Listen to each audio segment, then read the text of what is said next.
हूं सुभाष, आप देख रहे हैं एमसी न्यूज। एमसी न्यूज में आपका स्वागत है। पेश है शहर की खास खबरें।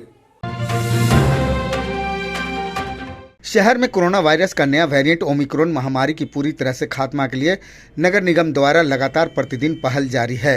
शहर के हर क्षेत्र में लगातार सैनिटाइजिंग व फॉगिंग की जा रही है। हर गली चौराहे, दुकानों, मकानों व दफ्तरों का sanitise mayor Virendra Kumar, deputy mayor Mohan Srivastava व वार्ड के पार्षद अपनी जान जोखिम में कड़ाके की ठंड की परवाह न करते हुए जुटे हुए हैं। इसी जज्बे को देखते हुए इन कोरोना योद्धाओं को मोहल्ला में पहुंचते ही मोहल्लावासी द्वारा फूलों का हार पहनाकर इनका स्वागत किया जा रहा है।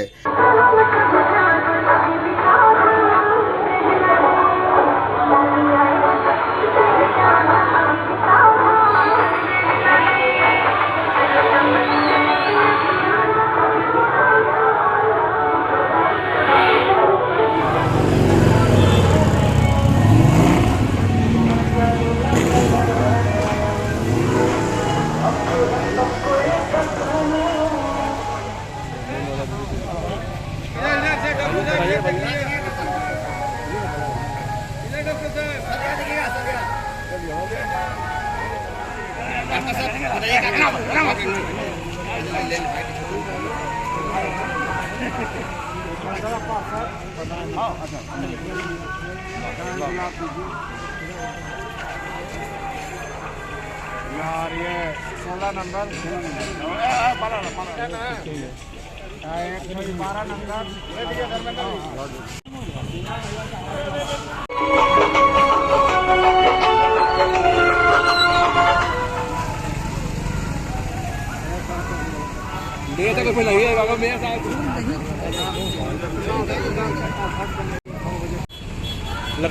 वहीं जनता के बीच मेयर व डिप्टी मेयर की बढ़ती लोकप्रियता व उमड़ती जनता का प्यार जिले के एक वरीय जनप्रतिनिधि जो कुंभकर्णीय नींद में सोए हुए हैं उन्हें रास नहीं आ रही है और निगम के जनप्रतिनिधियों व कर्मचारियों के प्रति उल्टे सीधे बयान जारी कर सभी का मनोबल तोड़ रहे हैं। मेयर व डिप्टी मेयर के द्वारा जनता के हित में किए जा रहे काम में कमी खोजकर अपना कर्तव्य वे भूल रहे हैं। इससे निगम के पदाधिकारियों व वार्ड काउंसलरों में व कर्मचारियों में काफ़ी रोष है। कई दिनों से ये अभियान को चला रहे हैं और यहाँ पर आज वार्ड 13, 14, 15, 16 में ये अभियान है, विशेष अभियान है। कुछ लोग विभ्रमित ना हो इस बात से। ये अभियान और कर्तव्य मेयर, डिप्टी मेयर और पार्षद और नगर निगम का है और यह भी कर्तव्य है। सफाई भी इसमें चल रहा है। वार्ड को बेहतर सफाई करके चूना ब्लीचिंग का छिड़काव, उसका पर्यवेक्षण निरीक्षण भी चल रहा है। ये हम लोगों का परम कर्तव्य है। 20 दिन से नगर आयुक्त का यहाँ पोस्टिंग नहीं हुआ है। आज प्रेम कुमार जी का, डॉक्टर प्रेम कुमार जी का बयान आया है कि ये लोग जो है सो अनावश्यक ये काम को कर रहे हैं। ये बोलना बिल्कुल गलत है। मैं इसको बड़ी भर्त्सना करता हूँ। अगर भारत सरकार ने कोविड को महामारी घोषित कर रखा है तो ये गलत है। इतने जान जा रही थी लहर 1, लहर 2, लहर 3 में आप कहीं नज़र नहीं आए और हम लोग अगर काम कर रहे हैं तो जनता का सेवा, सफाई और पोल्यूशन मुक्त और ये सैनिटाइजिंग करना गलत साबित आप कराएंगे। ये बिल्कुल बेबुनियाद और गलत बातें हैं। रही बात 20 दिन से अगर नगर आयुक्त नहीं है तो you are responsible because you are MLA। आपको चाहिए, आप पूर्व मंत्री रहे, आपको बात करके दूसरे दिन ये काम कराना चाहिए था। आप 20-20 दिन तक नगर निगम में नगर आयुक्त नहीं रहेंगे तो दिनचर्या का काम, वेतन का काम कैसे होगा। अगर ये 5 बजे ठंड में हम लोग निकल करके ये काम कर रहे हैं, 6 बजे सुबह में 4 डिग्री और 5 डिग्री सेल्सियस में, और आप क्रिटिसाइज कर रहे हैं तो हमारे हजारों सफाई कर्मी, दलित, महादलित, गरीब लोगों का अपमान कर रहे हैं आप। इस तरह का बात कभी सोच पर भी नहीं आना चाहिए। और अगर ये बातें गलत है तो फिर नाइट कर्फ्यू क्यों लगाया गया, फिर इतने पेंडेमिक का सारे सिस्टम क्यों और कानून बनाए गए हैं। और उससे निजात पाना मेरा कर्तव्य है और ये एसेंशियल सर्विस में है। और मेरा चुनाव जो होगा वो जनता करेगी, वोटर करेगी, सम्मानित लोग करेंगे। उनके चयन से गया में कोई MLA MP बन जाए और उनको वोट पड़ गया तो जनता उनके गुलाम हो जाएंगे, ऐसा कुछ नहीं है। जनता अपनी सोच को सही दिशा में जब जब इस्तेमाल होता है, ज़रूरत होता है, इस्तेमाल करती है और आगे भी करेगी। इसके लिए टेंशन लेने की रही बात कि कोई परिवार का सदस्य चुनाव लड़ना चाहता है, आप लड़वाइए, स्वागत है। हम लोग अच्छा देखेंगे तो हम भी अपना वोट दे देंगे। लेकिन आप पहले ही से इतना क्रिटिसाइज करेंगे। आप बताइए, हमारा जो जनवरी का महीना चल रहा है, अब फरवरी, मार्च, अप्रैल, मई में अगर डायरेक्ट चुनाव होगा तो मई में यह कारोबार होना चाहिए। 9-6 जून तक इसका अवधि है। तो मैं 5 महीना पहले से काम छोड़ के यहाँ से भाग जाऊँ? मेरा कर्तव्य है। शुरू दिन पहली लहर से यहाँ से लेकर हॉस्पिटल तक किए हैं, श्मशान घाट तक किए हैं, और जब तक समाज सेवा का बेड़ा में रहेंगे तब तक समाज का सेवा करते रहेंगे। किसी से पूछने और कहने की मुझे अनुमति की जरूरत नहीं है। बहुत बहुत। जिस तरह से नगर निगम को आपको जानकारी होगी, जिस तरह से नगर निगम में पीक सीजन पर कोरोना का कहर पड़ रहा था, उस समय गया शहर में लाश उठाने के लिए कोई आदमी नहीं जुटता था। उस समय नगर निगम के सभी कर्मचारी उसको लाश को लेकर जलाने तक 9,000 रुपये नगर निगम दिया करता था। आज उस पर नगर निगम को गर्व हो रहा है, पूरे शहर वासियों को गर्व हो रहा है। लेकिन आज एक टिप्पणी आया हमारे गार्जियन का कि ये कैसे खर्च हो रहा है, कैसे। आप भी 15-35 साल से यहाँ विधायक रह चुके हैं। आप गया का विकास के बारे में सोचे, गया के विकास के बारे में सोचिए। हम लोग नगर निगम के सभी कर्मचारी युद्ध स्तर पर कार्य करते हैं। आप कोरोना काल में नहीं दिखे। इस तरह की टिप्पणी मैं घोर निंदा करता हूँ। कुछ ऐसे जनप्रतिनिधि है जो सड़क पर निकलते नहीं हैं और क्रिटिसाइज आप लोग कर रहे हैं, तो क्या कहना चाहेंगे वैसे लोग को? देखिए, वैसे जनप्रतिनिधि को जनता भली भांति जानती है कि वो सिर्फ बोल सकते हैं, कुछ कर नहीं सकते हैं, जनता को किसी प्रकार का कोई लाभ दे नहीं सकते हैं। और जनता मूड नहीं है। वो जान रही है कि नगर निगम कितना इस कोरोना काल में लोगों के लिए देवदूत की तरह काम किया है। तीनों लहर में माननीय महापौर, उप महापौर, वार्ड पार्षद, नगर निगम के कर्मचारी, और उस समय जब कोरोना काल में अपने परिजनों की लाश का अंतिम संस्कार करने से डर रहे थे, उस समय भी नगर निगम के लोगों ने कोरोना काल में उनके घर से उनके परिजनों के अवशेष को ले जाकर के शमशान घाट में उनके अंत्येष्टि कराने का कार्य किया। अब इन सब चीजों को देखते हुए भी अगर लोग आंख को रहते हुए कोई अंधा बन जाए तो ऐसे जनप्रतिनिधियों के बारे में हम लोग कुछ नहीं कह सकते हैं। बाकी जनता मालिक है, भगवान मालिक है, वो देख रहा है कि नगर निगम क्या कर रहा है। और आप लोगों के माध्यम से हम लोग जानना चाह रहे हैं कि आप लोग तीनों समय में, कोरोना काल के तीनों समय में आप लोगों ने देखा है कि माननीय महापौर, उप महापौर और हम वार्ड पार्षदों ने अपने जान का परवाह नहीं करते हुए भी हम लोगों ने हर एक गली है, हर एक घर को सैनिटाइज करने का काम किया है। और बाकी तो प्रभु की इच्छा है। क्या नाम हुआ? ऐसे जनप्रतिनिधि को जो निकलते नहीं है, जो करते हैं, उनको क्रिटिसाइज करते हैं, संन्यास ले लेना चाहिए राजनीति से। पहले तो हमारे नगर विधायक जी को शर्म आना चाहिए कि ये पूरे भारतवर्ष में कोरोना महामारी के रूप में देखा गया है, और इसमें जब हम लोग कोरोना में संक्रमण को देखते हुए सैनिटाइजेशन का कार्य कर रहे हैं, उसको रोड शो घोषित कर रहे हैं। जो एक नगर विकास मंत्री भी रहे और हमारे 35 साल से विधायक भी रहे, और एक दिन भी कोरोना महामारी में रोड पर पूरे जनता के सामने नहीं आए और नगर निगम पर कटाक्ष करते हैं। ये शर्म की बात है कि ऐसे विधायक जो हमारे, उनको जानना चाहिए कि हमारे अंग हैं, समाज में सेवा का कार्य कर रहे हैं। जिस तरह से वो जनसेवक हैं, उस तरह से हम भी जनसेवक हैं। और ये कोरोना महामारी में जो मुर्दा पड़ा हुआ था कोरोना से, जो लाशें घर में पड़ी हुई थी, उसको हमारे नगर निगम में निःशुल्क दाह संस्कार तक करवाया। प्रथम चरण, द्वितीय चरण, तृतीय चरण। आज रोड पर सारे पार्षद, महापौर, उप महापौर, नगर निगम के कर्मी सारे लगे हुए हैं, और इसको रोड शो घोषित करना दुर्भाग्य की बात है। और यह कहना कि वित्तीय अनियमितता की जा रही है, जबकि उनको एक्ट की जानकारी होनी चाहिए कि नगर विकास एक्ट में, जो नगर निगम की एक्ट है, उसमें यह है कि नगर आयुक्त के बिना 1 रुपया का भी निष्कासन नहीं हो सकता है। और ये नगर विकास मंत्री कैसे रहे, ऐसे विधायक को हमें इस्तीफा देना चाहिए जिनको एक्ट का ज्ञान नहीं है। और उनकी दायित्व बनती है, सरकार हमारी है, सरकार उनकी है, और ऐसे अवस्था में उनको नगर आयुक्त का यहाँ डिप्यूटेशन करवाना, नगर आयुक्त भेजना, 20 दिन से नगर आयुक्त नहीं है, नगर पैरालाइज हुआ है, हमारे मजदूरों को वेतन नहीं मिल रहा है, इसकी चिंता नहीं हुई कि नगर आयुक्त बहाल करके हम नगर निगम में लावें। लेकिन वो हमारे कर्तव्य, हमारे कार्य, हमारे सेवा पर प्रश्न उठाने वाले हम लोग मांग करते हैं कि ऐसे विधायक को 1 मिनट भी रहने का अधिकार नहीं है। शहर की जनता निगम की इस पहल को काफ़ी सराह रहे हैं। निगम के इस प्रयास को जनता स्वागत करते हुए बताते हैं कि सैनिटाइजिंग व फॉगिंग से लोगों को फायदा पहुंच रहा है। इस तरह के कार्यक्रम लगातार होनी चाहिए। उससे कुछ फायदा दिखता है? हाँ, फायदा तो है। क्या फायदा दिखता है? बीमारी कम हो रहा है, यहाँ पर उतना ज़्यादा नहीं फैल रहा है बीमारी। क्या नाम है आपका? विनोद गुप्ता, कौन सी जगह है? टिकारी रोड। निगम की इस पहल पर क्या कुछ फायदा होगी आपको?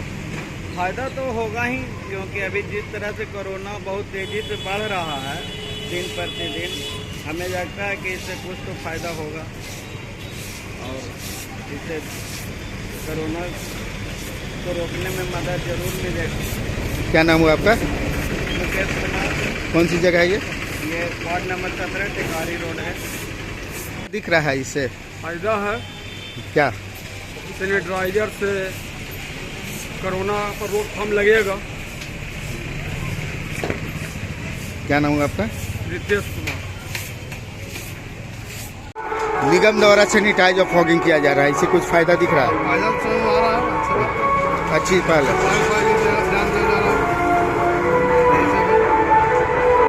निगम द्वारा सफाई अभियान चलाया जाए, इससे कुछ फायदा है?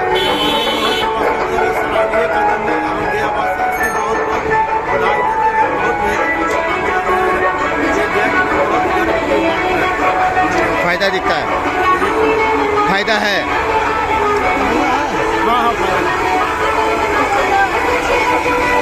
कुछ फायदा दिख रहा है? आज हम लोग के वार्ड में जो आए हैं, टीकाकरण हो रहा है और धुआं, मच्छर वाला जो धुआं जो है उसको, उससे फायदा यही होगा कि जो मच्छर की गंदगी है उससे कमेगा। समझे, अभी यही तो चल रहा है। सैनिटाइज भी किया जा रहा है, सैनिटाइज किया जा रहा है। उससे पब्लिक को फायदा यही है कि जैसे कि जो गंदगी है, गंदगी बातू मरेगा, कीड़े मकोड़े मर जाएंगे, वायरस जो चल रहा है वो मरेगा। हाँ, लगता है आपको विश्वास है? जी हाँ, सबको विश्वास है इस पर, पब्लिक को पूरा विश्वास है। क्या नाम है आपका? मेरा नाम है मोहम्मद शहबाज। जगह कौन सी है? जगह है आपको चुनागाली बारी रोड, कसाई मोहल्ला। निगम द्वारा यह पहल की जा रही है, कुछ फायदा दिखता है आपको? जी। किस तरह के फायदा होने वाली है? कुछ तो फायदा है, मच्छर जो है मरेगा और जो कोरोना का माहौल चल रहा है तो कोरोना का से बचाव होगा। क्या नाम है आपका? मोहम्मद मकसूद आलम। जगह कौन सी हो गई? चुनागली चौराहा।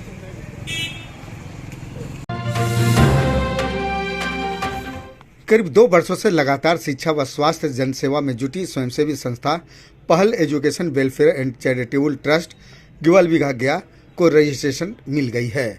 इस वर्ष यह ट्रस्ट एक रजिस्टर्ड संस्था बन गई है। इस आशय की जानकारी ट्रस्ट के निदेशक जनाब परवेज ने प्रेस वार्ता में दी। प्रेस वार्ता में ट्रस्ट के निदेशक, प्रेसिडेंट, मेंटर व सभी ट्रस्टी के अलावे मोहम्मद वाहिद, मोहम्मद जावेद सलीम, मोहम्मद सफ़ी, सैफी विद्यालय के प्राचार्य मोहम्मद मोनवर, मोहम्मद सदाब, मोहम्मद अरशद, मोहम्मद शाहिद भोलू व अन्य उपस्थित थे। इस मौके पर वक्ताओं ने बताया कि कोरोना काल में व ईद पर्व के मौके पर सेवई लच्छा का वितरण घर घर जाकर किया गया तथा शिविर लगाकर मास्क, सैनिटाइजर व साबुन का वितरण किया गया। निर्धन परिवार के दाह संस्कार के कार्य हेतु भी सहायता दी गई। गरीब बच्चों में मेधावी छात्र छात्राओं का सहायता प्रदान करना आदि कई कल्याणकारी संस्था द्वारा लगातार किए जा रहे हैं और आगे भी जारी रहेगी। ट्रस्ट के द्वारा कि तकरीबन पहल ट्रस्ट 2 सालों से हम लोग समाज के लिए और आम लोगों के लिए हम लोग 2 सालों से तकरीबन मैं काम कर रहा हूँ, जिसमें कोरोना काल में जो चरम सीमा पे था उस वक्त मैं ऑक्सीजन से लेकर जितने भी राशन है और जितनी भी ज़रूरतें हैं, मेडिसिन है, वो सारे पहल ट्रस्ट के हम लोग जितने भी मेम्बरान हैं उसके द्वारा हम लोग आवाम तक पहुंचा पा रहे थे। जो कोरोना के बीमारी के जो हालात चल रहे थे उसमें लोग जो करीब नहीं जाना पसंद कर रहे थे, जो अपने लोग भी साथ छोड़ दिए थे, उस दौरान हम लोग मेडिकल ले जाने का भी काम कर रहे थे, जो कि बिना खौफ, बिना किसी डर के हम लोग ये काम कर पा रहे थे, जो कि 2 सालों पहले जो मीडिया के लोगों को भी मालूम होगा। और अभी हम लोग का उद्देश्य है कि पहले रजिस्टर्ड नहीं था, अब ये रजिस्टर्ड है। तो अब ये रजिस्टर्ड है तो मैं आप लोग मीडिया के कर्मियों के द्वारा मैं आम लोगों को ये बात पहुंचाना चाहता हूं कि जितने भी जो लोग हैं, ज़रूरतमंद है, जो एजुकेशन है, चिकित्सा है, इन सब चीज़ों पे हम लोग काम करना चाहते हैं। और जो लोग एक्सपायर होते हैं, उसको जितनी भी पैसों की ज़रूरत होती है उस पैसे के खर्चात जो हैं हम लोग मेम्बरान मिलके उसको पूरा करेंगे। जो क्रियाक्रम के दौरान चाहे जिस समाज से लोग हों, चाहे हिंदू हों, चाहे मुस्लिम हो, चाहे अदरवाइज जो भी समाज के लोग हों, उसका क्रियाक्रम का पैसा हम लोग अपने मेम्बरान के द्वारा पूरा किया जाएगा और शिक्षा के लिए इसमें पूरी तरीके से हम लोग इस पर काम करेंगे। क्या आपके द्वारा बताया जा रहा है कि अंतिम संस्कार में आप लोगों को पैसा दें, तो वो लोग कैसे आपसे संपर्क कर पाएंगे, कहाँ पे आपसे मुलाकात होगी? सर, मुलाकात के लिए हम लोग के बिचली मस्जिद में हम लोग का एक ऑफिस है, जो कि पीछे बैनर है, बैनर पे नंबर भी होगा, एड्रेस भी होगा। आप लोग और मीडिया कर्मी के द्वारा आप लोगों को मीडिया में हम लोग नंबर भी देंगे और जिसके द्वारा हम लोग सोशल मीडिया में अपना एक पेज बनाकर एक नंबर हम लोग वायरल करेंगे। वो हर आम जनता के बीच में वो नंबर होगा, जो कोई भी इंसान जो ज़रूरतमंद है वो फ़ोन कर सकता है, जिस जाति से भी हो, जिस समाज से भी हो। वो भी ट्रस्ट हो और जो चल रहा है ये, वो अपने अपने तरीके से सब लोग अच्छा कर पा रहे हैं।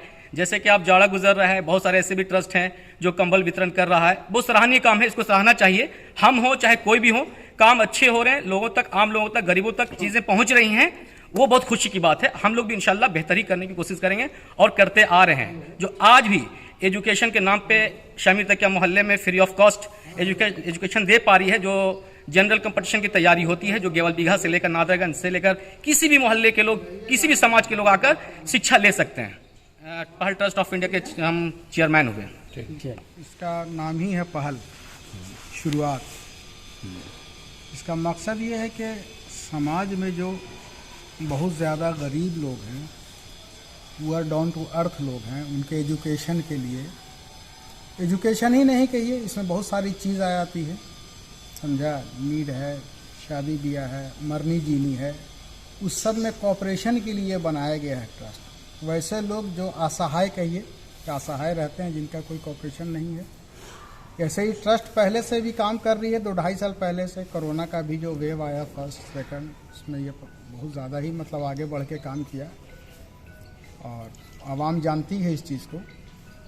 अब रह गया कि रजिस्टर्ड हो गई है, तो इसमें जितने मेम्बरान हैं ट्रस्ट के, वो सारे लोगों ने कहा कि आप लोग को इसकी जानकारी दी जाए, ताकि आपके माध्यम से सारा आवाम तक ये न्यूज़ जाए और लोग समझे, और जिनको जो सहायता की ज़रूरत पड़ेगी ट्रस्ट उसके लिए आगे रहेगा, इनके मेम्बरान रहेंगे।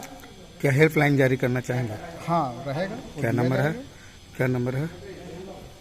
नंबर बता दें। नंबर दे दिया आ गया है या फिर 2220787 7277153038 ये नंबर भी है। कांटेक्ट करें, नीडी जो लोग हैं जिनको ज़रूरत हो। एकदम उसमें ये नहीं होगा कि माइनॉरिटी और मेजॉरिटी की बात नहीं है, इसमें जो नीडी लोग हैं जिनको ज़रूरत है उनको पहल की तरफ से कॉपरेशन दिया जाएगा, मदद की जाएगी। अपना परिचय दीजिए। मेरा नाम आरफीन महमूद हाशमी है। सहायता और मदद करने वाली संस्था है और इसका मेन उद्देश्य जो है निदेशक महोदय का बहुत अच्छा है और अच्छा लगा। इसके लिए हम लोग एकदम आगे हैं। 2 साल से ये ट्रस्ट कार्य कर रही है। इसके 7 उद्देश्य हैं जो कि लोग समझ सकते हैं। 7 उद्देश्य को लेके चलना। लोगों ने अभी कहा सहायता, बिल्कुल इसमें महीने में एक बार चिकित्सक, जिसमें दंत हुआ, नेत्र हुआ और सामान्य चिकित्सा की भी सुविधा प्रदान करने की असहाय और जो गरीब क्षेत्र के गरीब मोहल्ले वाले हैं उनको प्रदान किया जाएगा, जगह जगह अलग अलग एक करके। प्लस राष्ट्र हित की जितनी कार्य हो सकती है असहाय लोगों में, वो करने का उद्देश्य है, जो कि बहुत ही सराहनीय है इस ट्रस्ट द्वारा।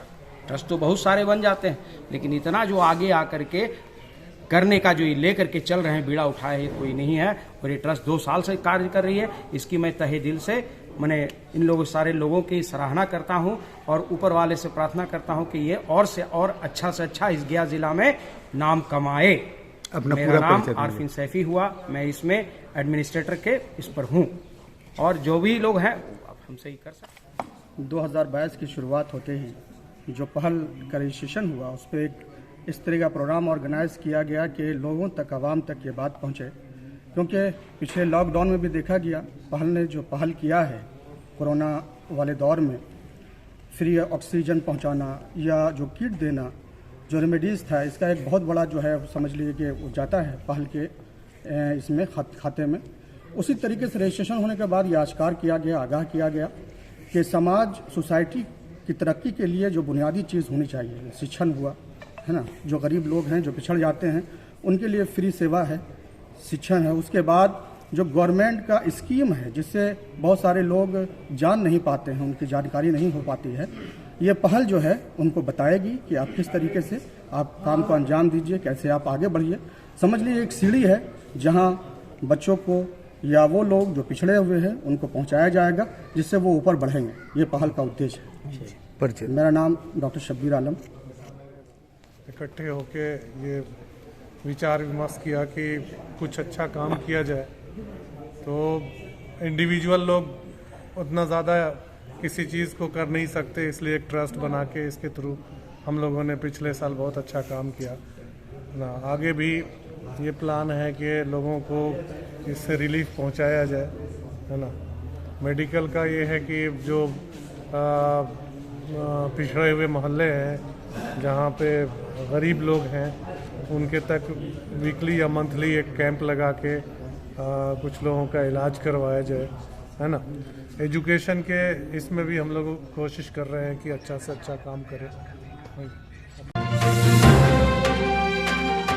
गया टिकारी मुख्य सड़क मार्ग पर बहादुर बिहाचुरी स्थित शैक्षणिक संस्थान BP Azad college of education परिसर में बिहार विधान परिषद के पूर्व सदस्य एवं राष्ट्रीय जनता दल के पूर्व एमएलसी स्वर्गीय बादशाह प्रसाद आजाद की 9वीं स्मृति दिवस समारोह पूर्वक मनाया गया। समारोह की अध्यक्षता उनके उत्तराधिकारी नालंदा लोकसभा क्षेत्र के पूर्व प्रत्याशी सह अखिल भारतीय चंद्रवंशी क्षत्रिय महासभा के राष्ट्रीय अध्यक्ष अशोक आजाद ने की। मौके पर पूर्व सांसद रामजी मांझी, रामलखन स्वर्णकार, टिकारी जिला परिषद सदस्य सुभाष यादव, प्रिय रंजन उर्फ डिम्पल, नीतम राज, अरविंद वर्मा, मुरली मनोहर, सुरेश सिंह, उदय चंद्रवंशी, लालदेव यादव, पवन सिंह चंद्रवंशी, सत्येंद्र नारायण, राजद नेता विजय चंद्रवंशी, नंदू चंद्रवंशी, डॉक्टर पिंटू, नीरज सिंह चंद्रवंशी उर्फ नीरू व अन्य शामिल थे। आगत अतिथियों ने पूर्व एमएलसी स्वर्गीय बादशाह प्रसाद आजाद की तस्वीर पर माल्यार्पण पर पुष्पांजलि कर उनको श्रद्धांजलि दी और उनके जीवन चरित्र की चर्चा करते हुए वक्ताओं ने बताया कि वे लगातार 3 बार मरणोपरांत तक बिहार विधान परिषद सदस्य के रूप में रहे। वे राष्ट्रीय जनता दल के कई पदों पर कार्य किए। झारखंड राज्य के रांची में कर्पूरी ठाकुर महाविद्यालय की स्थापना भी की एवं बादशाह लॉज की स्थापना कर मेधावी छात्रों को काफी सहयोग दिया। वे जाति धर्म से ऊपर उठकर लोगों की सेवा करते रहे। आज महान समाजवादी नेता आदरणीय श्री बादशाह प्रसाद आजाद जी का आज 9वीं पुण्यतिथि थी।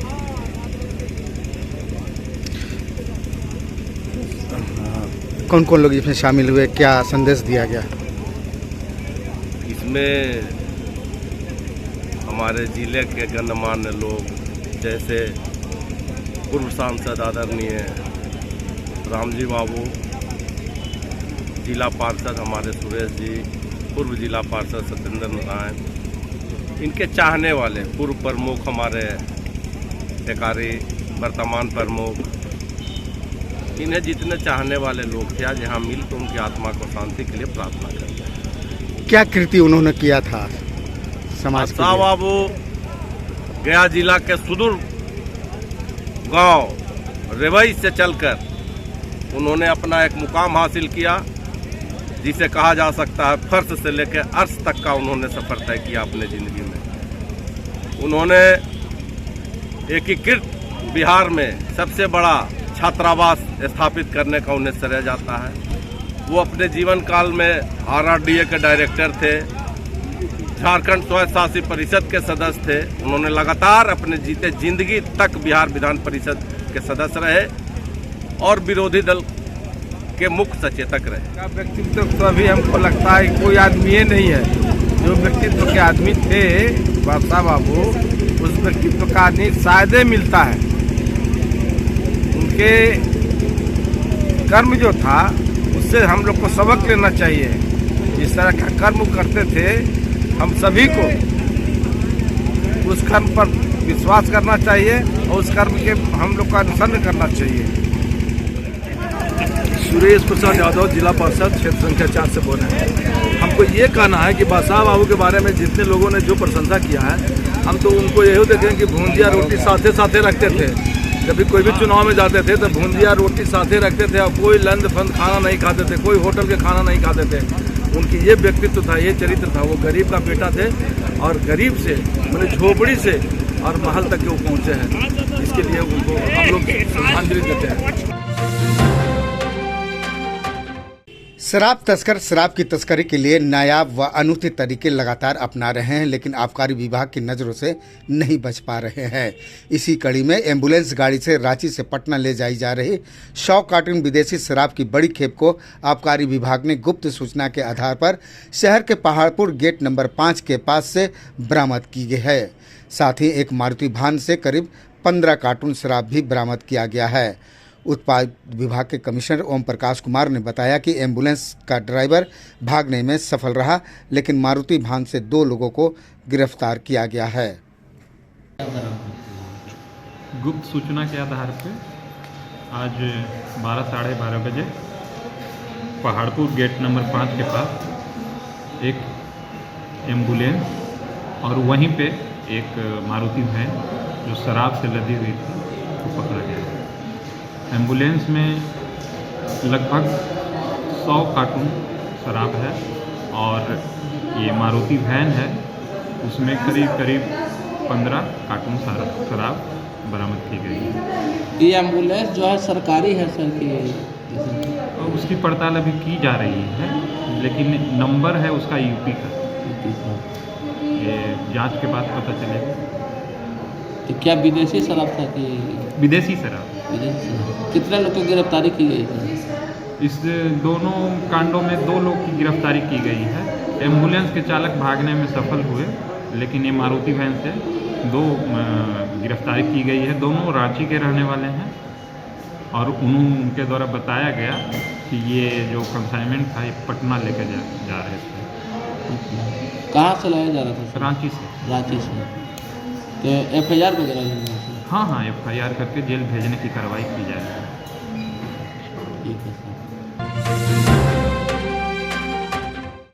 MCN न्यूज परिवार के साथ आप भी जुड़ सकते हैं। आप आसपास की खबरों को हमारे व्हाट्सएप नंबर 9431084596 पर भेजें।